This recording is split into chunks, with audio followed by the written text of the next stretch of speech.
Hey everyone, welcome back to the Integrity Project. I'm Roy Cocciollo, your host. And as promised, we have a special series going on masculinity.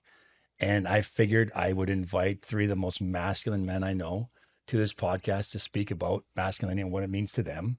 So I'm going to introduce them real quick. I have my good friend, Chris Atwell. You know what, Robert? I'm going to screw up your last name long. Gillelan. Gillelan. Oh God, it's such torture, dude. You know, you really got to get a simpler version. Yeah, Gillelan. It's Robert Gillelan, and of course, Mike Diaz. Guys, welcome to the podcast. So I'm just gonna give a little introduction and then discuss what this podcast is going to be about, and then we'll just have an open discussion on masculinity and what it means to us. So real quick, because I like to write things down because I don't forget. There's a quiet crisis happening, not in the news, not in politics, not on social media, but in the hearts of men. We are told to be strong, but not too strong. We're told to lead, but not to offend, to provide, but not dominate, to feel, but not fall apart. Somewhere along the way, masculinity became something we defend instead of something that we embody. In this series, it's not about blaming women. It's not about fighting culture. It's about becoming grounded in integrity. Because masculinity without integrity becomes ego. Masculinity without emotional depth becomes suppression, and masculinity without purpose becomes destruction. But masculinity rooted in truth becomes king energy. Today, I'm glad to be joined by three of my powerful men from Man on Fire, men who are not afraid of the heat or of the fire, men who have faced the challenge, the shadow, and the growth. This conversation is not about domination. It's about discipline, responsibility, and it's about presence. Welcome to the Integrity Project, and let's step into the fire. Gentlemen, welcome. Chris, why don't you introduce yourself real quick? Yeah, sure. To remind people who you are. Yeah, I'm Chris Atwell, and as Roy mentioned, I'm part of the Brotherhood at Man on Fire. That's where I met these fine gentlemen. I'm a leadership coach and a dad of two beautiful daughters, of who I recognize that personally I need to step up in the way that I'm showing up as a man. Now that I have these women in my life, these young women that I need to help grow up to be healthy and courageous and confident young women. And to me, the way that I show up is one of the pillars in how that's going to reflect in their lives. So awesome. Robert. And just say your last name so everyone knows how to say it.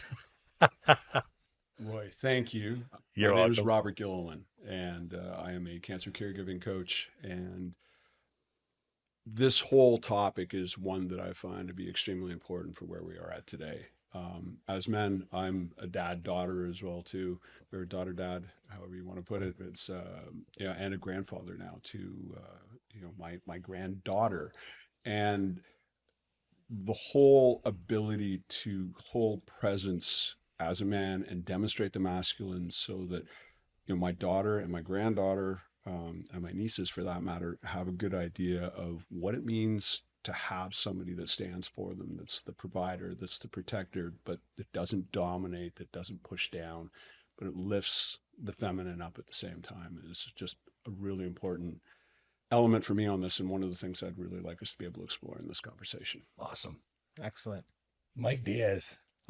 Mike Diaz. I'm a father of one and a partner, and I have a mortgage broker who has my own brokerage firm. I was honored to be invited by Roy to participate and engage in the conversation.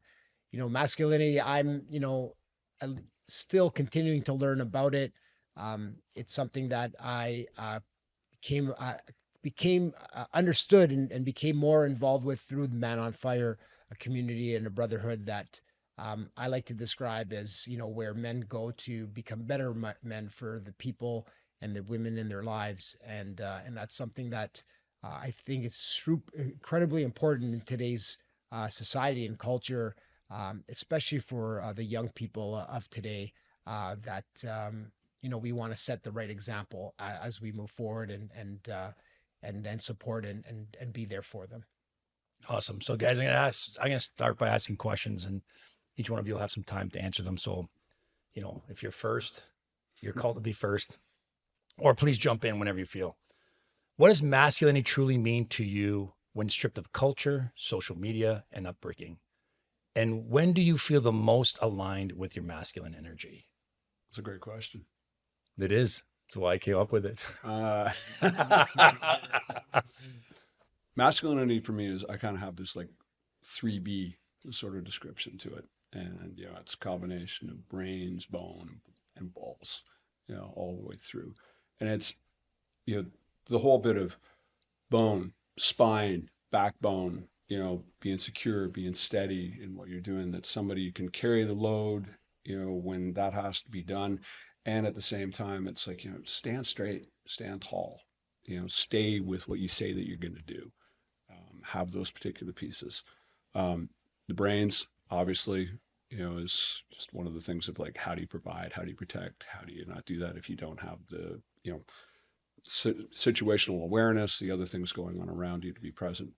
And lastly, from the ball standpoint, it was like that whole area. If you go with yoga, it's, it's the sacral chakra. It's the place where creativity and, everything about life all starts out with. It's what drives us in a lot what we do for, wanting to be entrepreneurs or do development or build a family or find a woman or all that. And being able to get the three of those, that they all work together, that for me is what the definition of masculinity is. Beautiful. What about you, Chris? Yeah, I love that question as well. And you described it really well. I like the 3Bs. The balls piece is not something we often discuss openly. For me, masculinity is about being able to stay grounded in any situation, right? Whether you're being faced with a really intense challenge or an argument with your partner, challenges at work where the pressure is really heavy, kids are driving you crazy, all these types of things. And having the ability to stand tall, straight, calm, grounded, while having an open heart. And to a certain extent, I don't want to call it problem solving, troubleshooting, but being able to navigate that storm in a way that calms everything and creates an environment of safety. And that sort of masculine approach is how I feel is the best description for masculinity, because the world needs safety, right? We don't need more aggression. We don't need more a conflict, right? But we can navigate certain things by staying grounded and calm. That being said, right, I also believe that on the ball standpoint, the courage standpoint, that if anything were to show up in the face of the masculine, that, you're also a warrior, that you can handle your own, right? You're not just going to stand there and take it. There's going to be a boundary, and you're going to hold that boundary. And sometimes holding that boundary, you got to make decisions, tough decisions. And the masculine makes really tough decisions, the brains piece, right? I also, and this is more of a rant than it is a definition, but I truly believe that the masculinity means that you are in touch with your emotions, you honor them without allowing them to dictate your behavior. That to me is how I would wrap it all up. So you're saying you need deep discipline, be able to control those things. Absolutely. Right. Yeah. Michael? Mm-hmm. I'll describe masculinity and how I see it for myself and what I've experienced in my life. I'll first tell you what I thought it was, and then I'll explain what I've come to see what it is, and I've embraced that piece. So for me, masculinity, growing up, a son of immigrants, was, you got to be tough. You can't, you can't cry. You got to be, provider. And a lot of the time it was just like financial, and which is, I've come to know is really one of the least parts of it. But it's just that tough guy image was masculinity, how I believed it was and how I grew up to think it was. And then of course the everything that ties into that, how a family dynamic should look, and the woman, the feminine in that space, and how in the way I thought of it, it was, there's a hierarchy almost to a degree. And that's just how I understood it. What I've come to understand, for me, what masculinity is there's power in being vulnerable as a man. Men are not supposed to uh, show vulnerability. Either they've been taught, or they're attached to vulnerability being weakness, but it's the complete opposite. To be able to, what you said, Chris, and I agree with this a lot, wholeheartedly, is the emotional aspect. And that emotion could be crying, it could be happy, but be in touch with your feelings. A masculine man, and how I feel is important, needs to be in touch with those feelings, good and bad. I've learned through our community of Man on Fire that you can't avoid suffering. You need to sort of take it in, and a lot of men are not supposed. You're not supposed to suffer. You're a tough guy. Get over it. But no, if you really want to be present, so you were saying, you have to be able to deal with everything that's in, and not hide from it. And so I think for me, masculinity is about taking things head on with the heart, and being present as you're doing it, and not to be ashamed of anything that might come up for yourself. I think masculinity, that people don't realize, for me, is being imperturbable. It means living in your truth and not bending for others. I think one thing I learned about was in my past relationships, I was never, my ex-wife was never proud of the things I did. And the problem we run into that is, even though I worked really hard, I let her dictate everything rather than me taking the reins. Leadership. King energy means that you're the one that runs the kingdom. You have a queen that helps you multiply your kingdom. And I think most of us show up and think that masculine is this big, tough guy who just beats everybody down and overpowers them. And I've come to learn that there's a difference between being forceful, man, and we can talk about toxic masculinity later, but you can be a forceful man, or you can be a powerful man. A man of power and a masculine energy of power is somebody who knows exactly what to do. That when times get tough, they show up even tougher. When it takes time to be vulnerable and soft, they can become soft and vulnerable. They can protect their family both emotionally, physically, financially. It's somebody who shows up day in, day out, no matter how hard it is. They are the light, that knowing that there's a storm, that they can navigate, that they can show you the way. And they do it togetherness. They create togetherness in people. They don't go solo. They're not that lone wolf that runs to the forest eating everything it can possibly eat. It's about cultivating. It's about creating a community of love in their household and keeping that together, not allowing outside forces to penetrate their family kingdom. And I got to tell you one thing, I was not that guy 10 years ago. I was not that guy 5 years ago, but damn hell, I've been working on it. And I am now that guy that shows up every day, protect everything my family's built. That's our relationships. I have 3 daughters, 2 sons. And I find that the more I show up my masculine energy online, which means that they can tell me anything, we'll deal with it together. It's not about telling they're right or they're wrong, but you're open-hearted, come from a place of understanding, rather than say, you know what, you're wrong, you're being stupid, you're being an idiot. Listen, I came from immigrant parents, right? Everything you did with these are great or dumb. One or the other, it didn't really matter, right? That's no different in a military family either here in Canada. It was the same thing, man. Right. It doesn't matter. You have this, and listen, I don't begrudge my parents. I mean, they came out of one of the hardest generations from World War II, and they did the best they could. We think that we have to make everybody happy. That's my thing. I thought, they say happy wife, happy life, so you give and you give and you give and you give, and you give so much that you have nothing left to you. You're starving, but that's not masculine. That's dumb. What's masculine is knowing how to provide for each person, which includes yourself. You know exactly what the truth is, and you will follow that truth and not allow other people, whether it's your wife, your daughters, your kids, your business partner, to manipulate you thinking it's something different. Yeah. And I struggle with that now because the more masculine I become, the more I realize the circle of people that I want around me is getting much smaller. You mentioned something interesting there too, Roy, about, you got to take care of yourself first, right? And this is something that a lot of men don't recognize. They give, they're always putting out and not taking care of themselves. And then what happens is your health suffers, your mental health suffers, your energy suffers, and you're becoming a lot more reactive and just giving more, thinking that that's going to solve the problem.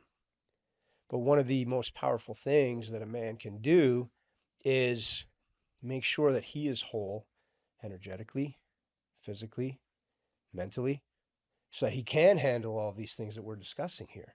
And that is a big piece of masculinity that a lot of men don't recognize, that you need to put your oxygen mask on first so that you can lead with power.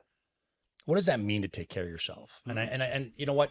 I think a lot of people have different definitions of that. And the problem is we don't take care of yourself, and we all know this because for me, when I wasn't taking care of myself, I started sliding into like addictions to fill the void, right? To numb, not even fill the void, just to numb the pain that I'm in because I'm not true to myself. You're living out of integrity. Right. You live out of integrity. I'm not true to myself. I start to betray myself, which creates betrayal everywhere else. And it shows up more and more. And what do?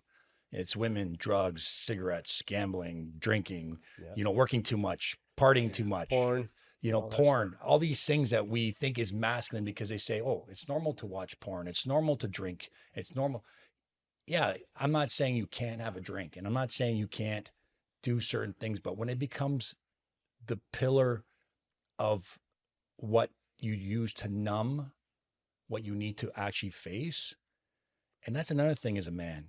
Like, you have to be courageous enough to face your demons head on instead of running away from them. Well, and it takes awareness to understand that there are demons there. That's another piece, right? We're so entrenched in a lifestyle sometimes that we believe that we're being masculine. I grew up in a military family, and I joined the military at 18 years old. And here I am, drinking every night, getting pissed drunk, getting up, doing long ruck marches and exercises, thinking that that's a manly thing to do. But I was burning out, I was exhausted, and I was angry. And had I known when I was 18 that, hey, I should have went to bed early, hydrated, taken care of myself, got up, had a morning routine, I'd be way better off than just killing myself. Yeah. But we're also not brought up culturally to even be that. That's in right. a lot of ways. And, the whole bit that you were saying about like being prepared, like having your body ready to go. If you're not healthy mentally, physically, spiritually, how is it that you're going to be able to, provide for other people and to put out the energy that's required? I found that, when I'm out of shape, my energy levels are down. I am more drawn towards, like, if it's been a really tough day at work, it's like, oh man, like a scotch would be so freaking awesome right now. Knowing that if I do that, my sleep's going to suffer. And then the next day, it's not quite as good as the day before. There's this whole bit of the body as the temple, taking care of that, building yourself up so that, it reinforces that whole, you're the man. You've got everything that is required for you to be able to provide for your family, to be able to do your work and, not dive into the distractions. It's important. It's going to be an individual when you're asking about, how do you take care of yourself? Sometimes they may even seem selfish to others. Like if you're doing, I need to do this first before I do something else. And it's something for you, whether it's a self-care day or something different. But I think it's going to be different for everyone, but you just got to recognize what matters to you. Like you're saying, you have to have your morning routine, or you're saying, you have to get a certain amount of sleep. That's going to work. And that's, you realize that. So, I sort of have a follow-up question because, my son's 16 and, he's one of the best kids in the world. I'll say, if I'm biased, but how do we influence him to understand this, like, be aware, you got to get sleep. The kid doesn't sleep. Like, I mean, goes to bed later. Like he's tired. Like those are things too that I'm sure we'll chat about this, because it's how do we encourage them to see what we already know? It's easy for us now. Like you're saying, when you're 18, you wish you knew. Yeah. Well, then how do, are there steps that we can do for ourselves? And then that'll translate downwards. Obviously, if they see you, you're congruent with what you're saying to them and you're living it, yes, that'll help a bit, but it's tough. But I think, listen, Nathan does a lot of the right things. He goes, okay, he stays up. Like they have to go through their own journey. They're going to have to fall in their place. My whole thing is like, go to bed. You're not going to go to bed. Next morning, you got to get up. I don't want to wake up. I was up all night. Get up. And you have to discipline them in some sense, but you got to give them a little bit of grace, because they are learning their own life and traveling their own. And I think that's part of masculinity as well, is being able to make them aware of their mistakes and let them learn from themselves. Absolutely. And I remember trying to force my kids to do stuff all the time. I'm like, you know what? I can't believe you. And I'd get so angry and resentful. And I fucking hated my daughters at one time because they're so defiant. And the thing is, the more defiant they became, the more aggressive I became. The more aggressive I became, the more defiant they became. Until one day I said, this is not my journey. It's not my life. What I want for them is not what they want for themselves. They're going to have to learn on their own. So I stopped. I said, you know what? The responsibility's on you. You want to be up all night? Don't want to go to school? You're going to suffer the consequences, not me. I have a career. I have a house. I have a place to live. And if you keep this up, you're not going to have a place to live here, because that's not part of my core values. And I'm not going to tolerate that. And when I stood in my masculine power and said that, my kids started to change, because I stopped breaking their balls because it's what I wanted. They want to realize it on their own. And part of masculinity is being a teacher. And a teacher is not somebody who does it for you. And that's what I realized. David Miller is my mentor. He didn't change my life. I changed my life. I changed my direction. He made me aware and gave me the tools. Here you go. You have a choice. As a man, you're going to take these tools and build something grand, or you're just going to leave them there and say, oh, you know what? I don't know what to do next. Yeah. So David sent me this, so I'm just going to read it real quick. An unbalanced masculine or toxic masculinity. Easily violent. And then let me know if you can actually relate to these things. Easily violent. Yep. Argumentative. Yep. Needs to be right. Yep. It sounds like us, doesn't it? It sounds like a little bit of all of us on this one. I'm not liking all the scores. And listen, if this sounds like you, listen, I just want to we're reading this off. It sounds like you don't go and say, oh my God, I'm a toxic masculine. Understand that we're all this way, but you have to become aware of these things so you can make the change. And when you learn to accept these things, you can make the change. So controlling, intrusive, rigid, right? Domination, abusive of their power, paranoid, intellectualizes, overthinks, punishment oriented. I can tell you that with my kids, I was punishment oriented. Forcing, obsessive, territorial, barriers, reckless, and explosive. Yeah. Those are all really powerful words, and a lot of those I can relate to 100%. You mentioned something about awareness. Yeah. And that is something that the masculine should really embody. If you can become aware of when those behaviors appear, you can decide how you're going to deal with it, how you're going to change, how you're going to handle it. Because all of those things that you said, probably all of them are a part of me. 100%. They're all a part of me, and they show up on occasion. I punish my kids sometimes, or I dominate.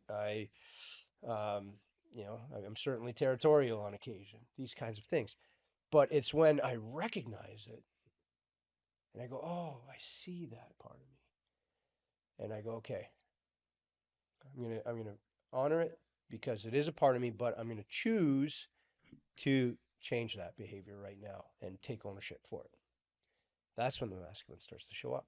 we all can identify Mm-hmm. with, if not all of these, but at least most of them. Mm-hmm. But it's the awareness of it, and becoming aware, like a really big part of the masculinist, becoming aware of when am I reckless, and like, is that a stupid thing to do, or is it a calculated risk?